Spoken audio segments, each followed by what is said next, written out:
ফেনী, কুমিল্লা, নোয়াখালী সহ 10 জেলা 36 লাখ মানুষের বেশি বন্যা কবলিত হয়েছে।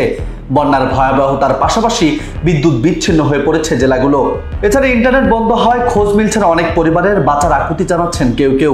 পানিবন্দীদের বাঁচাতে স্পিড বোট, নৌকা নিয়ে উদ্ধার কাজ চালাচ্ছে প্রশাসন।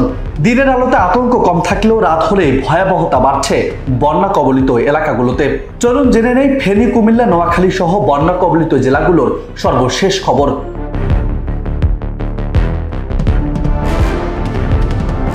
72 ঘন্টারও বেশি সময় ধরে ফেনীর মুহুরী নদীর পানি বিপদসীমার উপর দিয়ে অতিক্রম করছে। এতে চরম ভোগান্তিতে পড়েছে ফেনী বাসিন্দারা। এখন পর্যন্ত পাওয়া তথ্য মতে ফেনীর 3.5 লাখেরও বেশি গ্রাহক বিদ্যুৎ বিচ্ছিন্ন হয়ে পড়েছে। সব ধরনের যোগাযোগ বন্ধ হয়ে পড়েছে। এতে চরম দুর্ভোগে ও আতঙ্কে দিন কাটাচ্ছে ফেনীর বাসিন্দারা। এদিকে অতিবৃষ্টি, পাহাড়ি ঢল ও ভারত থেকে নেমে আসা নদীর পানির তোড়ে ক্রমেই ফুঁসে উঠছে কুমিল্লার গোমতী নদীর পানি।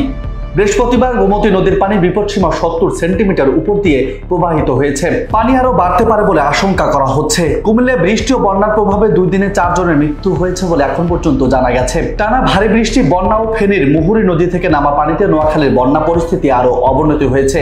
এতে 4.5 লাখ মানুষ বিদ্যুৎ বিচ্ছিন্ন হয়ে পড়েছেন। এছাড়া গ্রামীণ সড়কে সব ধরনের যোগাযোগ বিচ্ছিন্ন হয়ে পড়েছে। এতে চরম দুর্ভোগ ও আতঙ্কে দিন কাটাচ্ছে স্থানীয় বাসিন্দারা। এদিকে ভারী বৃষ্টিপাত ও উজান থেকে নেমে আসা পাহাড়ি ঢলে হবিগঞ্জের খোয়াই নদীর বন্যা পরিস্থিতির অবনতি হয়েছে। নদীর পানির সবগুলো পয়েন্টে বিপদসীমার উপর দিয়ে প্রবাহিত হচ্ছে। এছাড়া নদীর পানি বৃদ্ধি পাওয়ায় শহরতলি, জালালাবাদ এলাকার বাঁধের ভাঙা অংশ দিয়ে পানি প্রবেশ করছে। এতে রিচি ও লোকরা ইউনিয়নের হাওড়ে, রোপা, আমন ও মৎস্য খামারিদের ক্ষতি হয়েছে। অন্যদিকে ভারতের উজান থেকে নেমে আসা পাহাড়ি ঢলে সিলেটের নদ নদীর পানি বৃদ্ধি পাচ্ছে।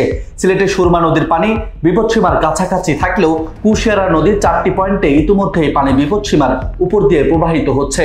এই অবস্থায় আবার বন্যার আশঙ্কা দেখা দিয়েছে সিলেটে। মৌলভীবাজারে বন্যা পরিস্থিতি চরম অবনতি হয়েছে। 2.5 লক্ষাধিক মানুষ পানিবন্দী হয়ে পড়েছেন।